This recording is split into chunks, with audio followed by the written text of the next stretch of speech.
I'm going to talk about is life on earth is a journey. It's a pilgrimage. As we journey through life, we encounter all forms of problems on our way.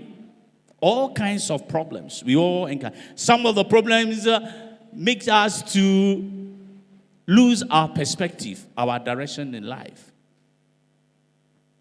But today, God is challenging us to meet the risen Christ who comes to us in the ordinary day life activity. The Lord is challenging us. The readings today, in 3 different ways, present us with a biblical metaphor of what happened to us in our life on earth, in our journey.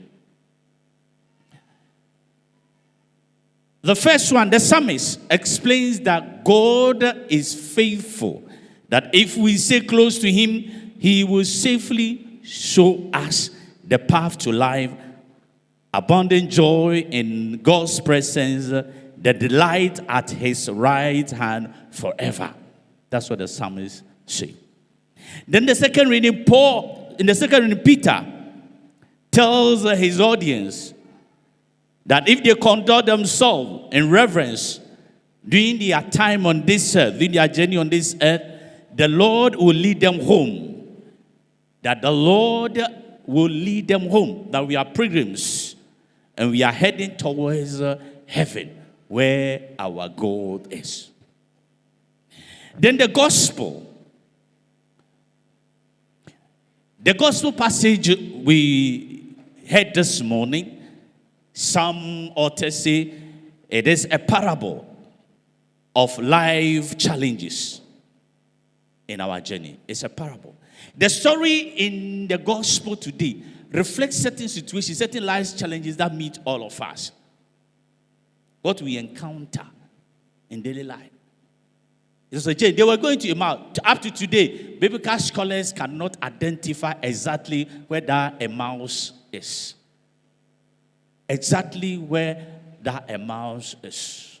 Incidents happen in life and people go and they identify. This is what this is about. They can't identify because they were wondering. They were wondering. So the only way they do that to maybe Luke coined the term Emmaus to show that a place of no end. When we encounter challenges in life, we begin to wonder about. We begin to wonder. We don't know where we are going. We lose our best. So these two men, in their journey with Jesus, as a disciple, secret or open disciples, were struck with a disappointment in life, in the encounter. So they decided to leave. They started themselves for the center of the activity. That was Jerusalem. So they were going, wandering. And I said, all of us, we encounter certain situations in our life journey. Is anybody here who has never encountered any challenge before, disappointment, frustration before? You raise the hand, let me see. There's nobody here. Okay. Good. So, when we encounter the disappointment, the frustration in life, how do we react to them? How do we react to them? The first thing we need to do to admit the fact that in life we will encounter frustrations and disappointments. In all spheres of life, in your studies, in your business, in your marriage life, you encounter them. If you don't learn to admit the fact that the disappointments and failures will come, you will enter into depression. You will enter into hopelessness in life. So when you encounter them, you said, okay, this is part of life. Let me try and go on. The second point is to keep our expectations moderate. You know, if you don't want to feel so much disappointed in life, and you have to keep your expectations moderate. It is good to have expectation, very high expectation. But the best way is to keep your expectation moderate. So that if God's grace and God's blessing lift that as your situation, what you are looking for, lift it above your moderate expectation, then you thank God. When it comes below it, you still adjust to it. But when you keep it at a higher bar, and disappointment, frustration come in your life journey, you get disappointed, and then other things happen. All of that. Sometimes some people go into certain business, they have high. They imagine their profit will be very big, but they go there, the returns are very small. They get so disappointed, so discouraged. Some people marry, they enter a relationship. Oh, they think all is rosy. The honeymoon moment with the sweet words, they come. Then the Cold War starts in the marriage. The marriage couples will say, when the Cold War starts, good morning, no response. No, oh, darling, good morning. Honey, oh, how are you doing? No. Those adjectives and the words go out. Raw words come, good morning. What is good about the morning? They know that the Cold War has started. But then your expectation was big. That everything will be like the honeymoon days. But you begin to see that things are not that way. We need to keep our expectations in life, moderate. So that when the Lord himself lifts it up for us, we'll be very happy about it. The third thing is that Jesus walked the path of Calvary before us.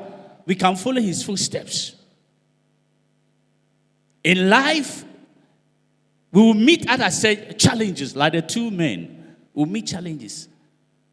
But we need to look up to Jesus Christ, who suffered, who went through the agony, who went through the stations of the cross. When you are facing challenges and difficulties, frustrations in your life, pray the stations of the cross. You see how Jesus went through. How he fell 3 times on the way. But in all those occasions, he did what? He got up and continued.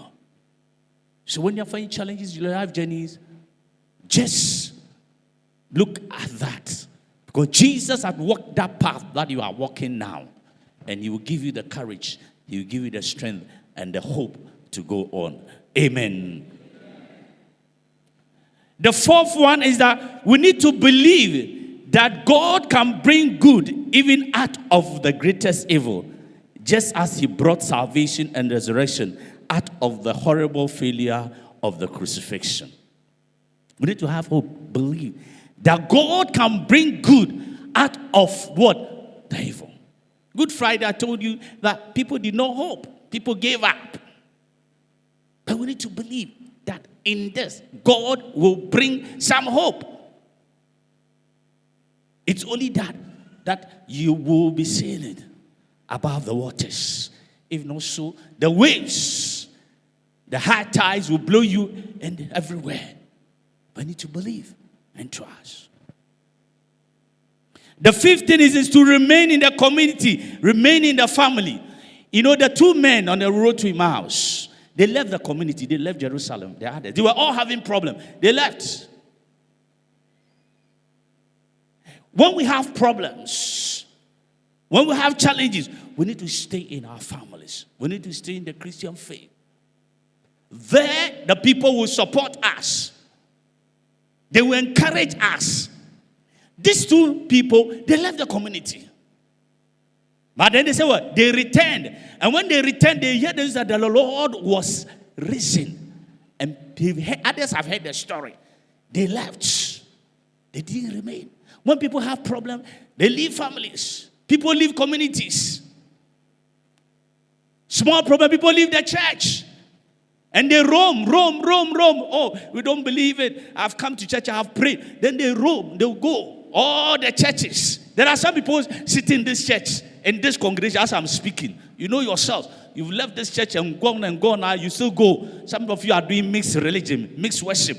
They go there this week, tomorrow they come here. They are running shifts. God forgive you and give you stability. Amen. It doesn't help. Look, sometimes the story, I was watching something under the video. It's funny. Unless you learn to Admit the fact that there's a problem. And accept that problem. Accept that challenge. And try to seek advice and work on it. Your roaming to places will help you. You end up spending money. Those of you who have done those things, you know it. You end up spending even the money you say you are looking for, you don't have.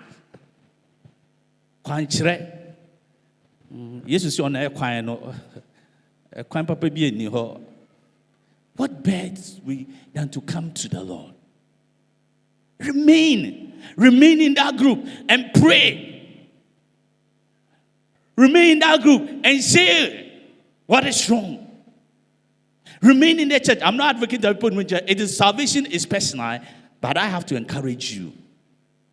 Everybody should work for his or her salvation. I have to just encourage you. But running away will not solve. The two men. You see, the story of these two men depicts our life situation, proper life situation, how we get disappointed, how we get frustrated with situations that we encounter. Some people get married, their little problem, they pack their things, especially the women, then they go to their father's house. Fathers who have been entertaining that, God forgive you. When they come, sack them, go back. The day he and the man agreed, you, the father, the mother, you were not there. So don't entertain that. Send her back. And when they can't solve a problem, let them seek advice. The job is too difficult, I won't go. Then you come back, sit down, go back.